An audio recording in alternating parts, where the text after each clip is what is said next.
Título: la importancia de las buenas decisiones. ¿Lo puede decir conmigo, por favor? La importancia de las buenas decisiones. Gloria al Señor. Y bueno, nuestra base bíblica se encuentra en 2 de Samuel, capítulo 24, verso del 1 al 25. Pero vamos a leer, hermano, del verso 10 al verso 19 solamente. Toda la lección se basa en el capítulo, pero vamos a leer nada más nosotros del verso 10 al verso 19 y lo vamos a hacer de manera alternada. Y dice así la palabra del Señor en el versículo 10: después que David hubo censado al pueblo, le pesó en su corazón y dijo David a Jehová: yo he pecado gravemente por haber hecho esto, mas ahora, oh Jehová, te ruego que quites el pecado de tu siervo, porque yo he hecho muy neciamente.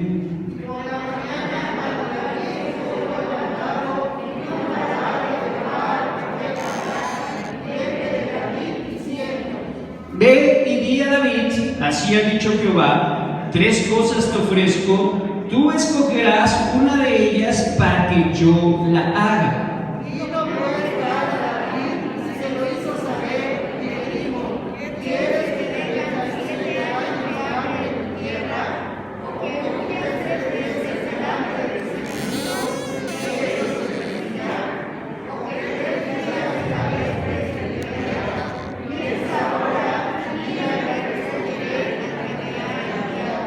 Entonces David dijo a Gad: en gran angustia estoy, caigamos ahora en mano de Jehová, porque sus misericordias son muchas, mas no caiga yo en manos de hombres.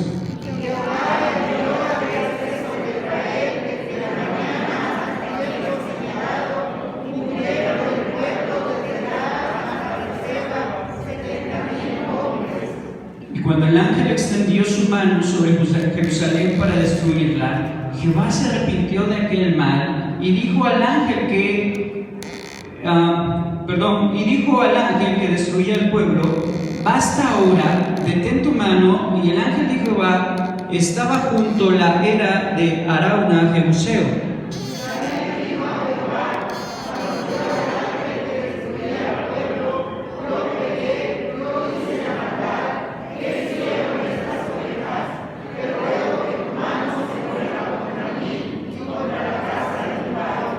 Y Gad vino a David aquel día y le dijo: sube y levanta un altar a Jehová en la era de Arauna Jebuseo. Subió David conforme al dicho de Gad, según había mandado Jehová. Muy bien, oremos. Señor Dios Todopoderoso, en esta mañana, tarde, te pido, Señor, que hables a nuestro corazón, hables a nuestra vida a través de tu palabra y nos hagas entender, Señor, cuál es la verdad que quieres revelarnos el día de hoy para que nosotros podamos ponerla en práctica. Habla, Señor, a tu pueblo. En el nombre de tu Hijo Jesús te lo pedimos todo. Amén. ¿Puede tomar su lugar, hermano, por favor? Bien, como les comentaba, tenemos nuestra la siguiente lección titulada La importancia de las buenas decisiones. Y podemos ver a través de esta historia que David, un hombre conforme al corazón de Dios, así lo nombra la palabra, ¿verdad? Un hombre conforme al corazón de Jehová, fue un hombre que no estuvo exento de cometer malas decisiones. Y es que nuestra vida está llena de decisiones. A cada momento, ¿verdad?, tenemos que tomar una decisión. Desde el momento que nos despertamos y decimos: ¿qué me voy a poner? Y tenemos que tomar la decisión, ¿verdad? Si una camisa verde, una camisa café, o tenis o zapatos. Y después decidimos, ¿verdad?, qué desayunar. Y después decidimos a qué hora salir. Y todo, ¿verdad?, está lleno de ¿qué, hermano? De decisiones. Y hay decisiones tan comunes, ¿verdad?, como qué vestir, qué comer, qué cenar. Pero hay decisiones que son trascendentales para nosotros. ¿Qué estudiar? ¿A qué dedicarme? ¿Con quién casarme? ¿Servir o no servir a Dios? Entonces hay decisiones que son trascendentales en nosotros, ¿verdad? Y la palabra de Dios nos enseña que nosotros debemos de aprender a tomar buenas decisiones. Porque si no lo hacemos, hermano, si no tomamos buenas decisiones en la vida, y es lo que vamos a ver hoy, vienen grandes consecuencias. Consecuencias que no solamente nos van a afectar a nosotros, sino consecuencias que pueden afectar aún a los que más queremos. Entonces debemos de pedir a Dios sabiduría. ¿Para qué, hermano? Para aprender a tomar en la vida buenas decisiones. Y nuestro texto de hoy es Proverbios 3:5. Y lo puede repetir, hermano, por favor, conmigo. Dice: fíate de Jehová de todo tu corazón y no te apoyes en tu propia prudencia. Proverbios capítulo 3, verso 5. Nuevamente, hermanos, dice: fíate de Jehová de todo tu corazón y no te apoyes en tu propia prudencia. Proverbios capítulo 3, verso 5. Y qué hermoso, hermano, versículo. Qué precioso versículo, hermano. Fíate, confía en Dios, aférrate de Dios, ¿verdad? Con todo tu corazón. Y no te apoyes en tu propia prudencia. No nos debemos apoyar en nuestra inteligencia, en nuestra capacidad intelectual, en nuestra prudencia, hermanos, sino siempre debemos apoyarnos a tomar decisiones. ¿En quién? En el Dios Todopoderoso, sabio, que está con nosotros. Gloria al Señor. Y bueno, vemos esta historia en el capítulo 24 de Segunda de Samuel. Tiene su paralelo en Primera de Crónicas, capítulo 21, verso 1 al 27. Es decir, estos dos capítulos hablan exactamente de lo mismo y hablan cuando David censa al pueblo. Y es que hace 8 días veíamos cómo... ¿Alguien se recuerda que veíamos hace 8 días, hermano? ¿Qué veíamos? ¿De qué se trató la lección de hace 8 días? ¿Alguien que nos pueda dar un resumen? O por lo menos el tema. ¿De qué se trató? Nadie, hermanos. ¿Sí vinieron hace 8 días? Sí, ¿verdad? Yo recuerdo haber visto varios. ¿Hermano Israel? De Absalón. Gloria al Señor por nuestro hermano Israel, que se recordó, ¿verdad?, la lección. Y bueno, salvó a todos, hermano. Exacto, hermana. Gracias. ¿Puede repetirlo más fuerte? La consecuencia de la rebelión. Y precisamente la historia se basaba en la rebelión de Absalón contra su padre David. Y veíamos cómo este hombre, ¿verdad?, se había levantado contra el rey. Y al final muere Absalón como consecuencia de sus actos.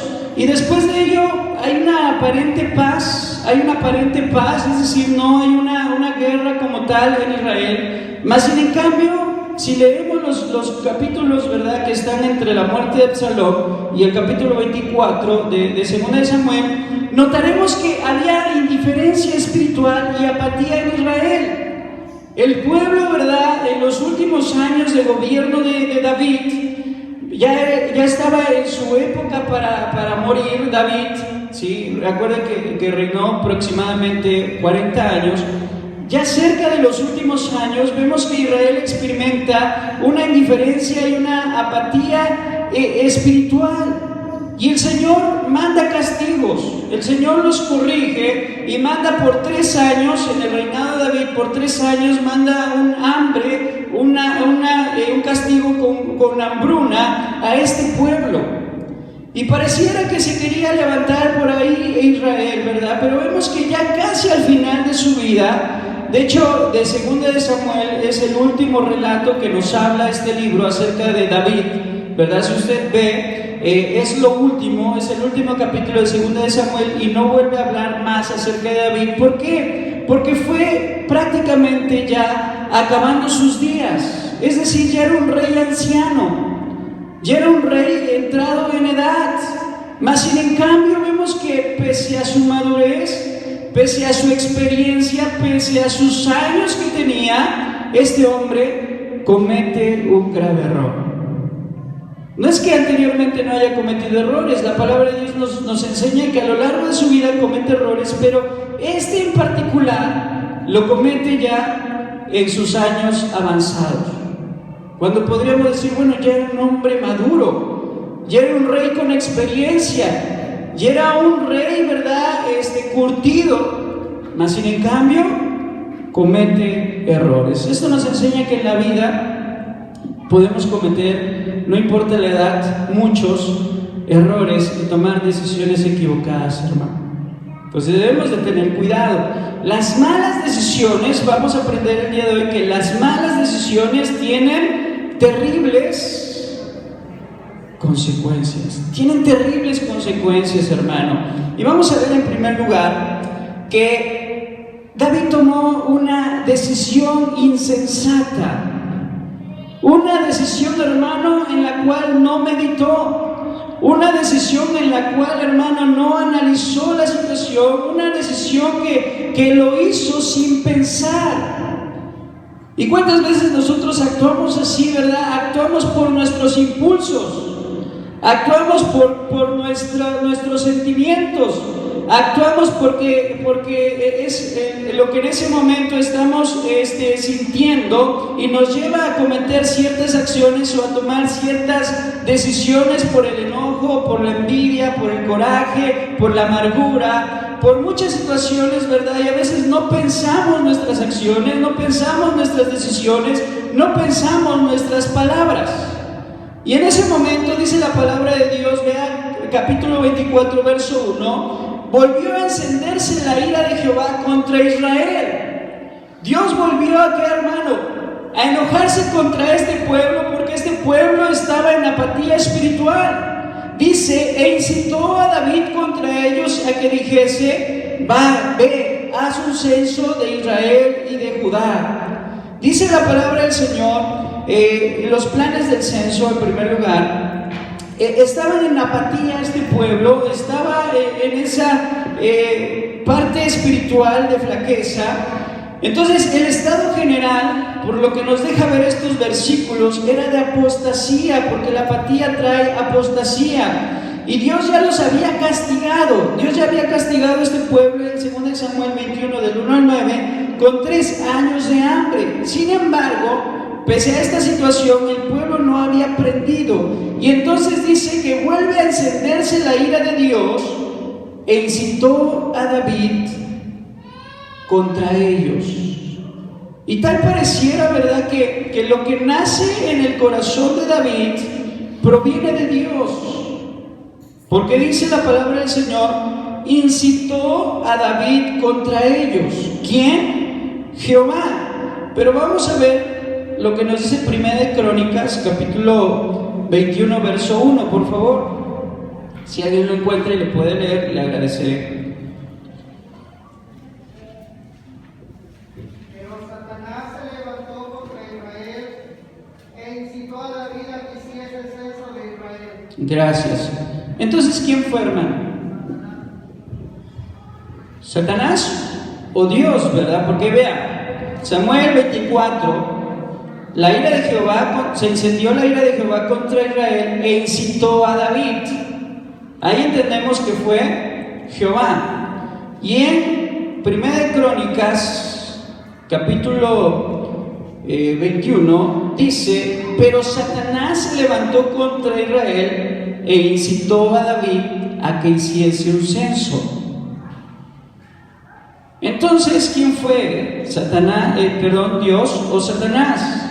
Bien, la palabra de Dios dice en Santiago que cuando el hombre es tentado, no diga que es tentado ¿de quién? De Dios, porque Dios no tienta a nadie, porque Él no puede ser tentado ni tienta a nadie. Entonces no es Dios el que tentó a David, fue Satanás, de acuerdo a Santiago y a 1 de Crónicas. Satanás se levantó. Pero ¿por qué 2 de Samuel dice que la ira de Dios incitó a David? Porque hay algo, hermano, muy importante que debemos entender, que nada sucede si no es por la voluntad de Dios. Es decir, que Satanás no nos puede tocar, Satanás no nos puede tentar si antes no acude a Dios a solicitar su autorización.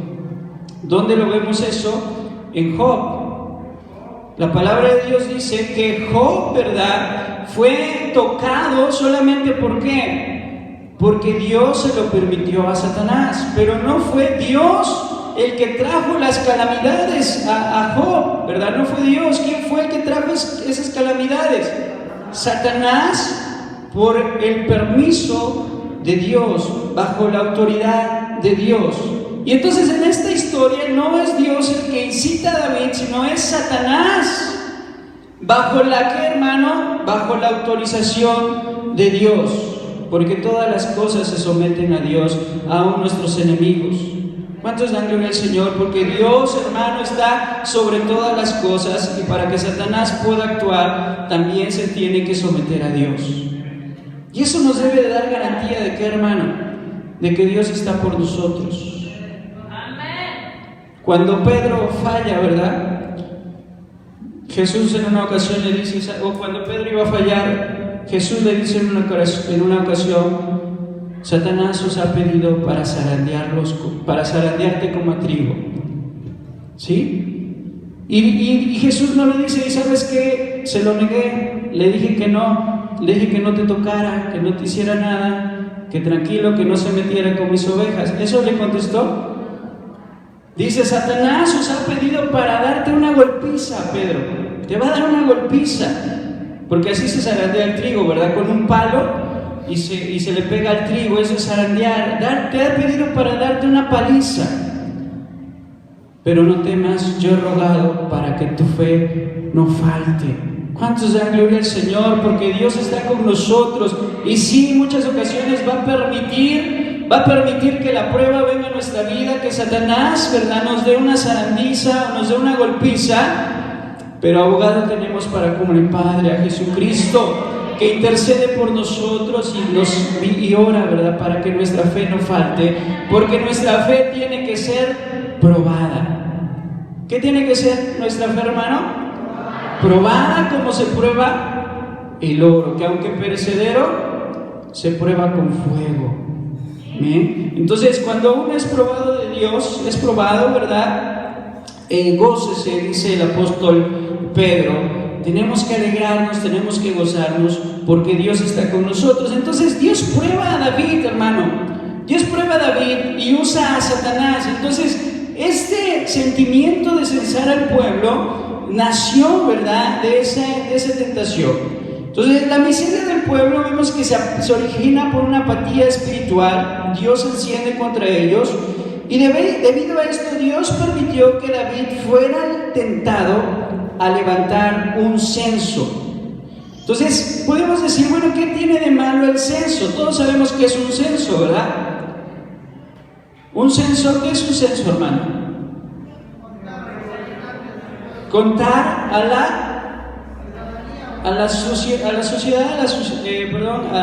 al pueblo, contar a la gente, ¿verdad? Por ahí tenemos al INEGI, que cada 4 años, si no mal recuerdo, ¿sí?, cada 4 años hace ¿qué, hermano?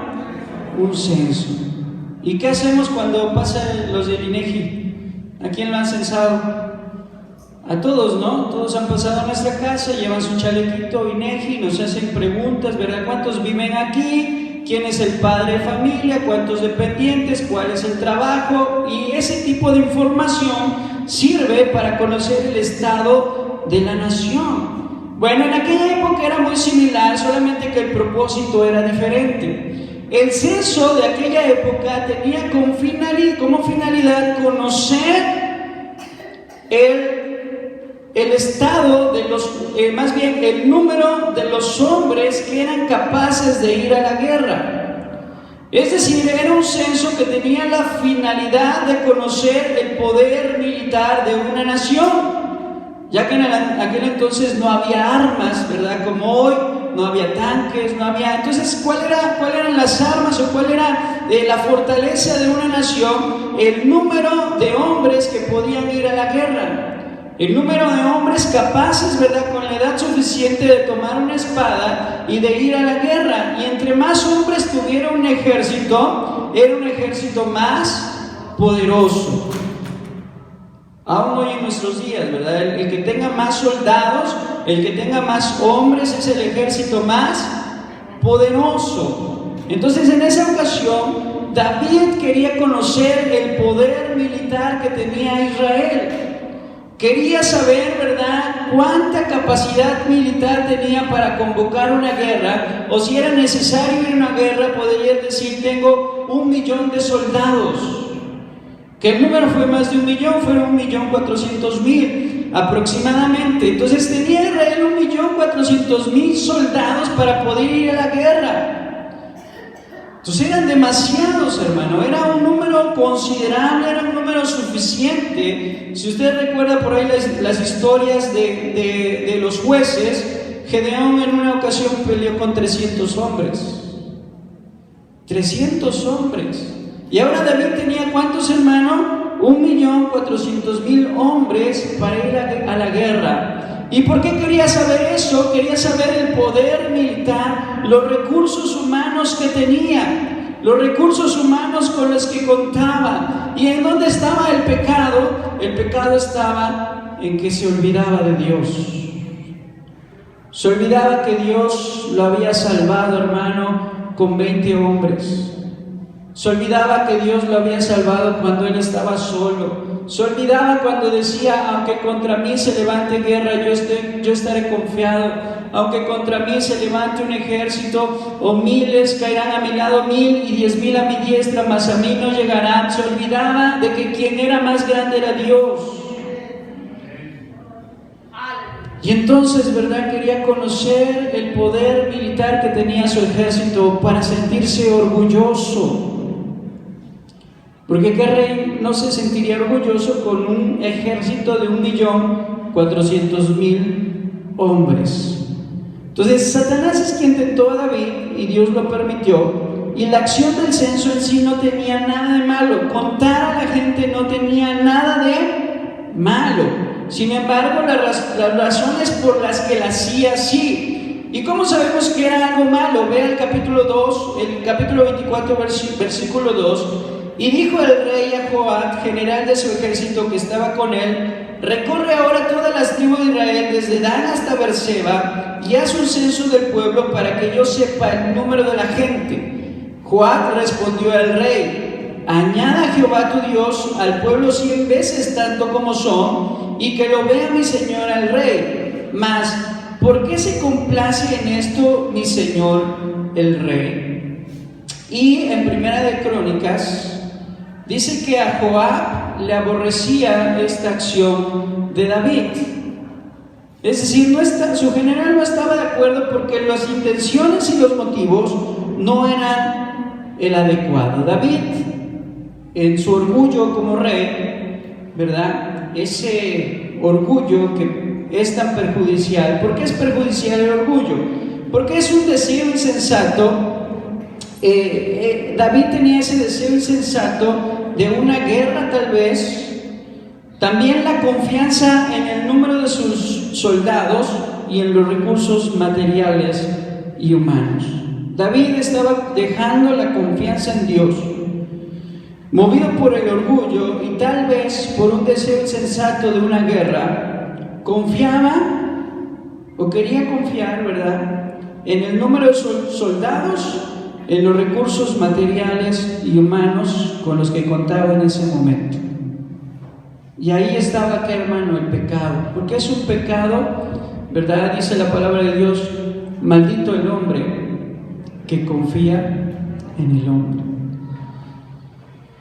Qué fuerte, ¿verdad? Pero ese maldito el hombre que confía en el hombre. ¿En quién debemos de poner nuestra confianza, hermano? En Dios. En Dios. Siempre, hermano, recordemos esto: nuestra confianza debe estar puesta en Dios. Y cuando cambiamos esa confianza por el dinero, estamos pecando. Y cuando cambiamos esa confianza por nuestra posición social, estamos pecando. Cuando cambiamos esa confianza, ¿verdad?, por alguien que admiramos, por un hombre, estamos pecando, hermanos. ¿En quién debe estar nuestra confianza siempre? En Dios. ¿Cuántos dan gloria al Señor? Esta era la razón por la cual era equivocada. Pero vemos que aún así el rey hace lo que quiere y realiza el censo. Vemos que esto se realizó de manera sistemática. Hicieron un recuento de todo el país y todos los hombres que estaban al servicio militar. Fue una tarea, hermanos, que de acuerdo a la palabra de Dios dice que tardó 10 meses y al final se obtuvo 1.300.000 hombres de guerra. Vamos a ver lo que nos dice la palabra del Señor. Bueno, vea, en 2 Samuel, verso 9, dice: y Joab dio el censo al pueblo al rey, y fueron los de Israel 800.000 hombres fuertes que sacaban espada, y los de Judá 500.000 hombres. En total, ¿cuántos, hermano? 1.300.000 hombres. Aunque en 2 de Crónicas, capítulo 21, da una cifra diferente. 2 de Crónicas da una cifra diferente y nos da la razón del por qué. 2 de Crónicas, Primera de Crónicas, capítulo 21, dice en el verso 5: y había en todo Israel 1.100.000 que sacaban espada, y de Judá 470.000 hombres que sacaban espada. Eso nos da 1.570.000 hombres. Pero dice el verso 2: entre estos no fueron contados los levitas ni los hijos de Benjamín, porque la orden del rey era abominable a Jehová. Es decir, lo hicieron, pero no lo hicieron bien. ¿Por qué? Porque el encargado de hacerlo, que era Joab, para él esta acción era ¿qué, hermano? ¿Qué dice la palabra de Dios?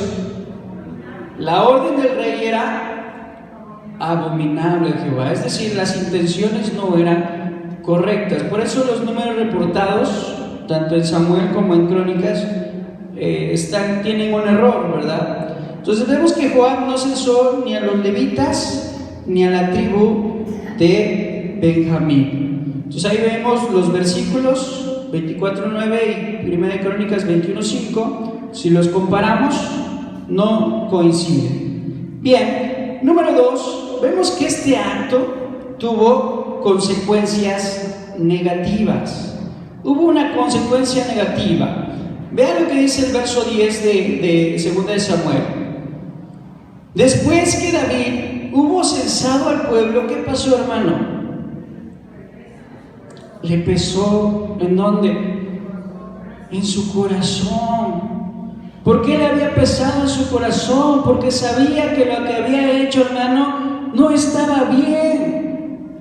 Sabía que la decisión que había tomado era una decisión que, hermano, una decisión incorrecta, motivada por razones incorrectas, como el orgullo. Entonces vemos que debemos de tener siempre la capacidad de reconocer cuando cometemos un error. Algo que es apasionante de la vida de David, hermano, no es que no se haya equivocado, no es que no haya cometido errores.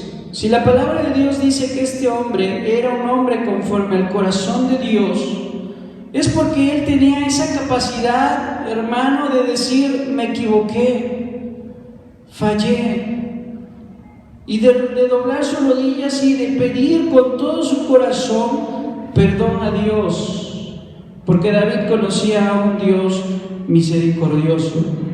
¿Cuántos dan gloria al Señor? Porque David conocía, hermanos, a un Dios misericordioso. Y dice, después de que censó al pueblo al rey, ¿verdad? Dice que le pesó en su corazón, tuvo esa tristeza, tuvo esa ansiedad, y dice: y dijo David a Jehová: yo he pecado grandemente por haber hecho esto.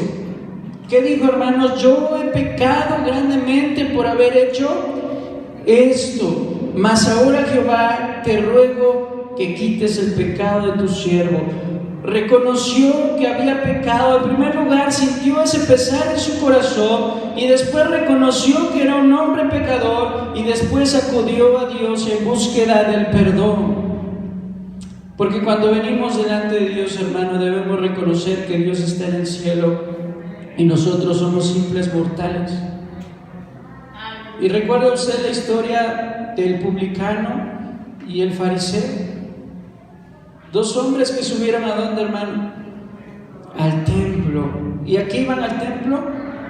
A orar. ¿Y cómo oraba el fariseo? Gracias, Dios, porque diezmo, porque doy ofrenda, porque soy bueno y porque no soy como este publicano pecador. Pero dice la palabra del Señor que el publicano fue sincero, hermana. ¿Y cómo estaba? Postrado en tierra. El fariseo estaba parado de pie y el fariseo postrado en tierra, golpeándose el pecho. Perdón, el publicano postrado en tierra, golpeándose el pecho, diciendo: sé propicio a mí, porque soy pecador. Y Jesús, ¿qué dijo, hermano? ¿Cuál de estos dos salió justificado? ¿Cuál? El que pidió perdón con todo su corazón, el publicano. ¿Cuántos dan gloria al Señor? Entonces debemos que tener, hermano, la capacidad de reconocer cuando tenemos un error, la capacidad de reconocer los pecados y de arrepentirse de corazón. En esta ocasión vemos que cuando comete el pecado con Betsabé, David, ¿verdad? Fue un profeta quien le hace ver su pecado. ¿Quién fue ese profeta? No fue Samuel. Natán, ¿verdad? ¿Cuántos dan gloria al Señor? Muy bien, gracias, hermanos. Natán fue el que le hace ver su pecado. Y Natán, ¿verdad?, le revela que había pecado. Pero en esta ocasión no hubo un profeta. En esta ocasión, ¿quién le hace saber que estaba mal? ¿Quién, hermano? ¿Su qué? Dice ahí en la diapositiva, en esta ocasión su propio corazón. A veces no necesitamos que alguien venga y nos diga: ¿sabes qué? Estás cometiendo un error. ¿Sabes qué? Te estás equivocando. Muchas veces el Espíritu Santo que mora en nosotros nos redarguye y nuestra conciencia, ¿verdad?, no nos deja tranquilo y nos hace sentir que, ¿qué, hermano? Que nos equivocamos, que cometimos un error. Y en ese momento David fue su propio corazón que le hizo sentirse mal. Y ese sentir, ¿a qué nos debe de llevar? Nos debe llevar, hermano, al arrepentimiento. Ese sentir y ese pesar en nuestro corazón, esa tristeza, ese dolor, nos debe de llevar ¿a qué? Al arrepentimiento. ¿Cuántos dan gloria al Señor? ¿Y qué es el arrepentimiento? Ese dolor profundo por el error cometido. Y el arrepentimiento no es un sentimiento, el arrepentimiento es un acto voluntario, seguido por una actitud de ¿qué, hermano? De restauración. Entonces, ¿qué es el arrepentimiento? Es una acción, es un acto no coercivo, sino voluntario, que sale, ¿verdad?, de la propia persona, en decir: esto que cometí fue grave, está mal y no lo voy a volver a hacer. Reconoce, ¿verdad?, que se equivocó y dice: no lo voy a volver a hacer. Pero no solamente eso, sino que hay una actitud de ¿qué? De restauración, hermano. Sí, debemos de buscar cuando cometemos algo malo, algo que no le agrada a Dios, un pecado, y nos arrepentimos, debemos de dejar de hacer eso que estamos haciendo y buscar ¿qué, hermano? Una restauración de nuestra vida. ¿Cuántos dan gloria al Señor? Ese es el verdadero arrepentimiento. Pero a veces vemos que primero, antes del arrepentimiento, de acuerdo a 1 Juan capítulo 1, verso 9, vamos a leerlo, por favor. 1 Juan capítulo 1, versículo 9. Si alguien lo encuentra y me puede apoyar en leerlo, por favor. Gloria al Señor, glorifica a Dios, hermano. Si confesamos nuestros pecados, Él es fiel y justo para perdonar nuestros pecados y limpiarnos de toda maldad. Gracias, hermano. 1 Juan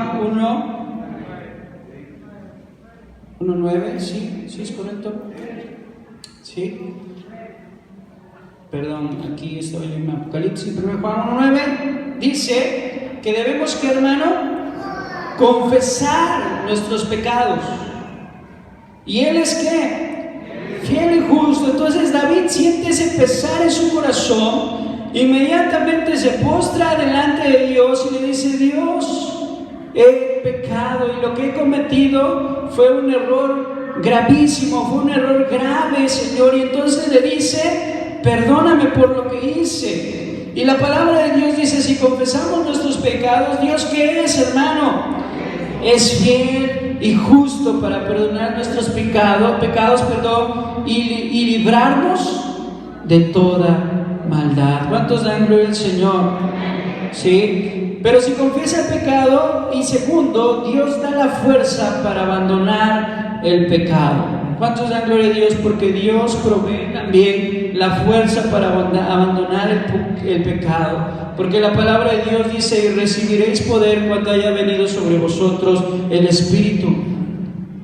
¿Y recibiremos qué, hermano? Poder, porque Dios no nos ha dado un espíritu de cobardía, sino de poder, amor y dominio propio. ¿Cuántos dan gloria al Señor? Porque Dios es el que provee las fuerzas para que podamos dejar, hermano, la pornografía, para que podamos dejar el adulterio, para que podamos dejar la fornicación, para que podamos dejar el alcoholismo, para que podamos dejar la drogadicción. Dios nos da la fuerza, hermanos.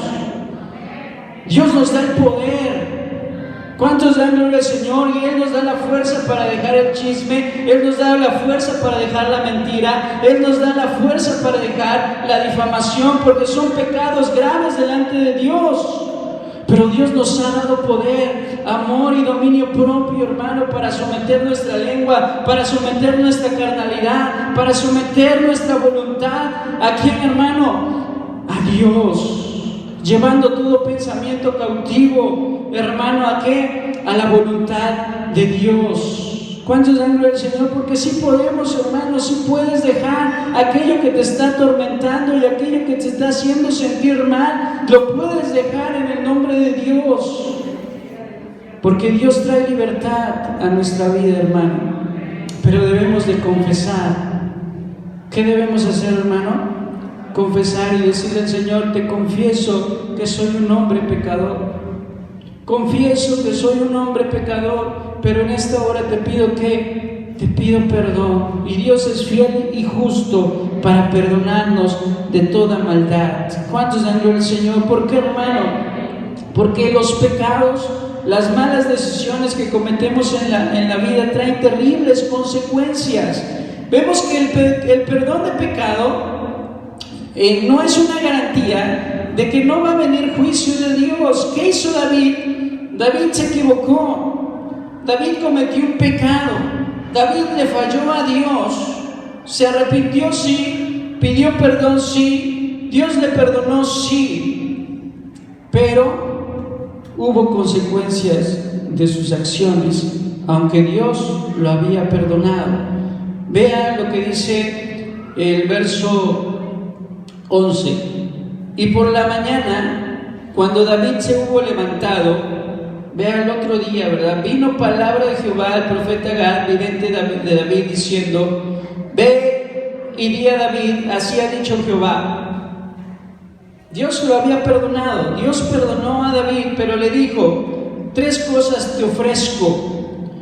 Tú escogerás una de ellas para que yo la haga. Vino pues Gad a David y se lo hizo saber y le dijo: ¿qué quieres que te venga? 7 años de hambre en tu tierra, 3 meses de persecución por tus enemigos, o 3 días que haya peste en tu tierra. ¿Por qué, hermano? Porque las malas decisiones, las equivocaciones, los pecados traen consecuencias en nuestra vida.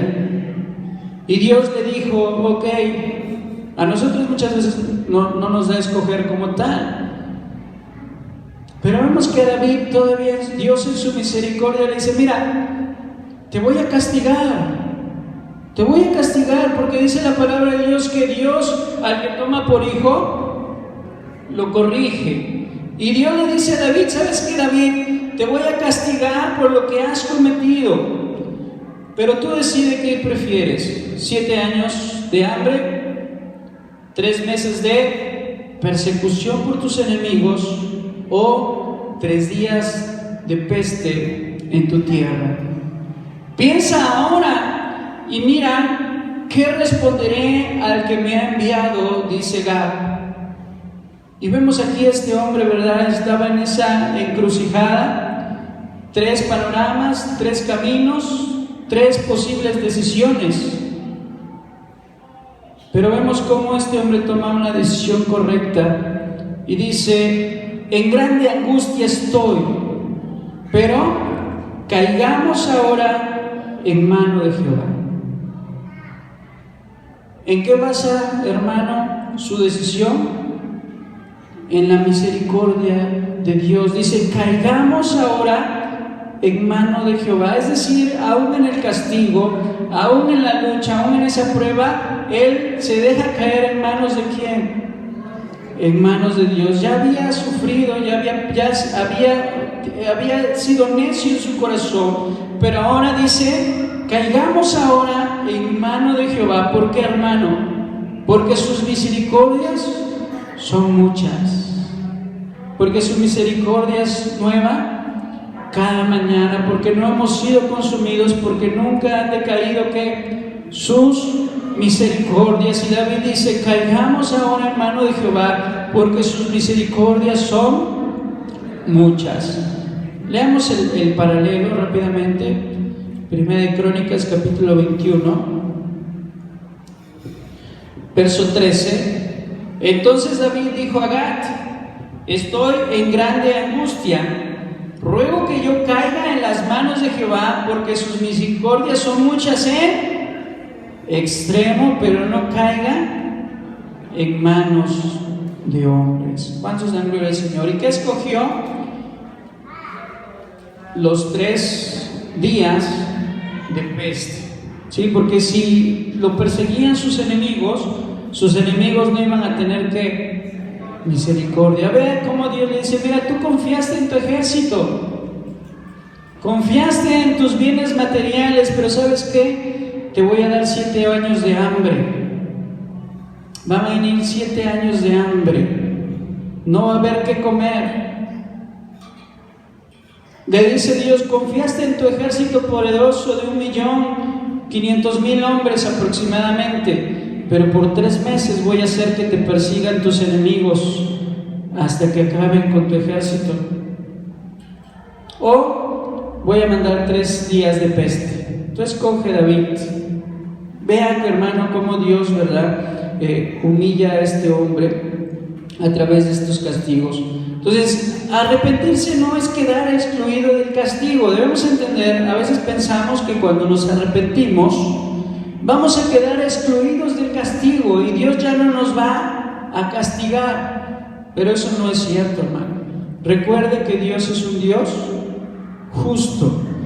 ¿Cuántos dan gloria al Señor? Porque Dios es un Dios que, hermano, Dios es un Dios justo que visita la maldad de los padres sobre los hijos hasta la primera, segunda y hasta la tercera generación.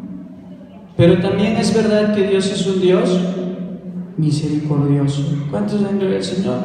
Y es un dilema que los teólogos han tratado por todas las generaciones. ¿Cómo un Dios justo puede ser al mismo tiempo un Dios de amor y misericordioso? Pero vemos que ese dilema se resuelve en nuestro Señor Jesucristo. ¿Cuántos dan gloria al Señor? Porque en su justicia debe de castigar al pecador, pero su misericordia y su amor, ¿verdad?, quiere perdonar al pecador. ¿Y cómo logra Dios concebir su justicia y su misericordia? en la cruz de Cristo, cuando Cristo muere, es Dios pagando por los pecados del hombre. ¿Cuántos dan gloria al Señor? Es el Hijo de Jesucristo pagando por los pecados del hombre la redención y al mismo tiempo ofreciendo el perdón de los pecados. ¿Cuántos dan gloria al Señor por Jesucristo? Entonces, pero a veces arrepentirnos no nos excluye del castigo. Dios le dio a David, a través de este profeta Gad, la oportunidad de escoger, ¿verdad? 7 años de hambre, persecución por 3 meses de sus enemigos o 3 días de mortandad nacional. David prefiere acogerse en la misericordia de Dios en lugar de caer en hombres. Y las consecuencias del pecado, vemos que la mortandad empezó a devastar toda la nación y murieron aquel día, hermano, 70,000 personas. 70,000 personas, ¿verdad?, de Israel perdieron. Obviamente la nación se encontraba en pecado. ¿Sí me explico? La nación ya había pecado. Entonces no nada más es un castigo a David, sino por eso los primeros versículos dicen que la ira de Dios se encendió ¿sobre quién? Sobre Israel, e incitó a David. ¿Para qué? Para que David fuera tentado, y si pecaba, entonces iba a venir un juicio a la nación, no nada más a quién, a David. ¿Pero por qué escogió a David? Porque David era el líder, era la cabeza, era el representante, hermanos. Y hoy, ¿verdad? Hoy festejamos el Día del Padre, y sería importante reflexionar como padres que somos, ¿verdad? Dios nos ha puesto por cabeza en nuestro hogar, por líderes en nuestro hogar, y que las consecuencias de nuestros errores y pecados no solamente nos afectan a nosotros, sino van a afectar a quienes, a los que están, ¿verdad?, subordinados a nosotros. Entonces la mortandad empezó a devastar a toda la nación, 70,000 personas perdieron la vida.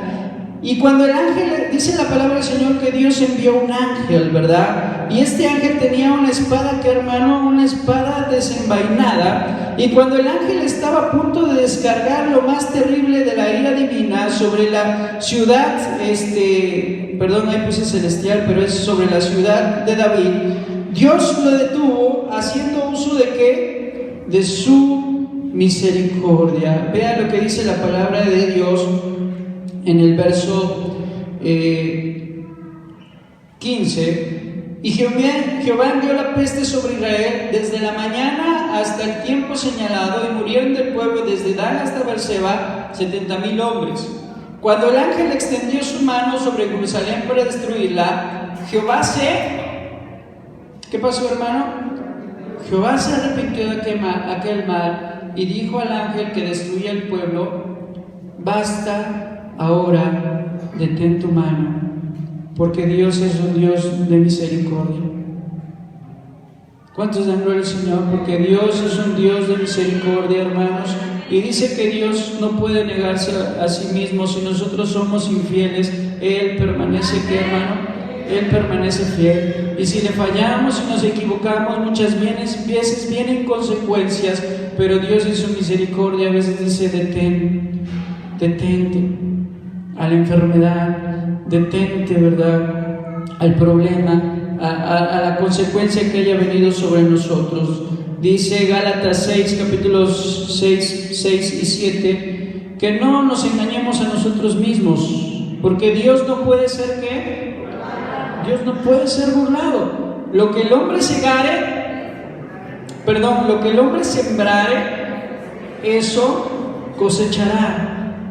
Eso va a recoger, hermano. Dios no puede ser burlado. Las acciones que nosotros cometamos en esta vida van a tener consecuencias, pero Dios perdona, Dios detiene y Dios sana la herida. Sin embargo, en muchos casos quedan cicatrices. En muchos casos van a quedar secuelas. Una persona por años, ¿verdad?, que ha consumido alcohol, Dios la puede perdonar y Dios la puede hacer libre, pero muy probablemente sus riñones queden dañados por los años, ¿verdad?, en los cuales abusó. Una persona que fumaba demasiado, Dios la puede perdonar y Dios la puede hacer libre de ese vicio. Sin embargo, seguramente sus pulmones quedarán como dañados por los años en los que la nicotina, ¿verdad?, y el humo hizo estragos en ellos. Y Dios perdona, Dios sana, Dios restaura, pero muchas veces quedan cicatrices, quedan consecuencias, quedan secuelas de nuestros errores. Y no es porque Dios no sea misericordioso. Al contrario, Dios es bueno, Dios es justo y Dios es misericordioso, hermano. Pero vemos que Dios en su misericordia, ¿verdad? A lo mejor esa persona no muere de un cáncer de pulmón. A lo mejor esa persona que era alcohólica no muere de cirrosis, porque Dios tiene misericordia, ¿amén? Mas sin en cambio sí habrá una consecuencia en su cuerpo, en su organismo o en su familia. Muchas veces, ¿verdad?, el hombre que engañó a su familia, Dios lo puede perdonar y Dios lo puede restaurar, pero siempre va a haber esa cicatriz que difícilmente puede ser a veces quitada, ¿sí? O a lo mejor tuvo otra familia, tuvo hijos, y esos hijos obviamente no van a desaparecer, van a estar ahí, ¿verdad? Y tienen que hacerse responsable por sus acciones. Bien, y por último, hermanos, vemos la única forma de corregir un error. ¿Cómo se puede corregir un error? Vemos que este rey ya había pedido perdón, ya había pedido misericordia, mas sin en cambio, a pesar de que Dios lo había perdonado, este hombre estaba padeciendo las consecuencias de sus actos. Y vea lo que dice el verso 17. Y David dijo a Jehová, cuando vio al ángel que destruía el pueblo: yo pequé, yo hice la maldad. ¿Qué hicieron estas ovejas? Te ruego que tu mano se vuelva, ¿qué?, contra mí y contra la casa de mi padre. La súplica de un rey desesperado. Dice: yo he pecado, yo he actuado torcidamente, castígame a mí. Y aquí otra gran enseñanza, hermano. David asumió la responsabilidad total de sus actos. No como Adán, cuando es confrontado. Adán es el ejemplo de muchos de nosotros, cuando somos confrontados por nuestros errores. Cuando Adán es confrontado, ¿verdad?, ¿qué dice? La mujer que me diste. Y así muchos hombres, ¿verdad? Pues la mujer que me diste, Señor. No es cierto. Pero sí, muchas veces decimos, fue otro, fueron las circunstancias, fue esto, y ponemos ¿qué? Pretextos. Y la mujer que dijo: la serpiente que pusiste en el huerto.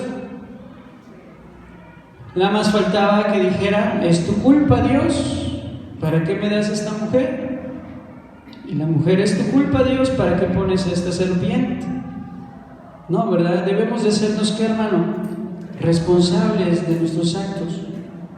Y por esto este hombre es un hombre conforme al corazón de Dios, y dice: yo pequé, Señor, yo es el que actué torcidamente. No fue el pueblo, no fueron mis generales, no fue por culpa de mi hijo Absalón, que yo estaba muy deprimido, fue porque cometí un error. Perdóname, Señor. Y asumió la responsabilidad total de sus hechos, sin tratar de culpar ¿a qué? A nadie. Hermanos, cuando cometamos un error, reconozcamos que nos equivocamos. ¿Cuántos dan gloria al Señor? Y pidamos misericordia a Dios y hagámonos responsables de nuestros actos. En respuesta a su súplica, Dios le indicó el lugar exacto en donde debía que ofrecer un sacrificio. Y llega a un lugar que era la era de Orná, así se nombra en 1 Crónicas 21, pero aquí en 2 Samuel dice la palabra del Señor que el ángel de Jehová estaba junto a la era de Arauna. Arauna y Orná son la misma persona, ¿sí? Era un hombre jebuseo, Y cuando Dios le dice, ¿sabes qué? Tienes que ir a la era, tienes que ir a ese lugar donde aran la tierra, vas a llegar ahí, ¿sí? Y vas a ofrecer un sacrificio. Y cuando Arauna ve al rey, le dice, ¿sabes qué? Te ofrezco la era como altar, te ofrezco los bueyes con los que estoy arando la tierra como sacrificio, y todos los implementos, las yuntas, como leña para ofrecer el sacrificio a Dios. Vemos qué es lo que está ofreciendo este hombre. Está ofreciendo sus medios para ganarse la vida, su sustento, ¿sí? Pero, ¿qué nos enseña? Una actitud de adoración por parte de un hombre que ni siquiera era judío, era un jebuseo. Entonces, su generosidad y fe sobrepasa lo que había de esperarse de alguien que no era judío. Cuando demos a Dios, hermano, tenemos que aprender a darle todo. Pero vemos que David no acepta esta oferta de Arauna. ¿Y por qué no la acepta? Vea lo que dice el verso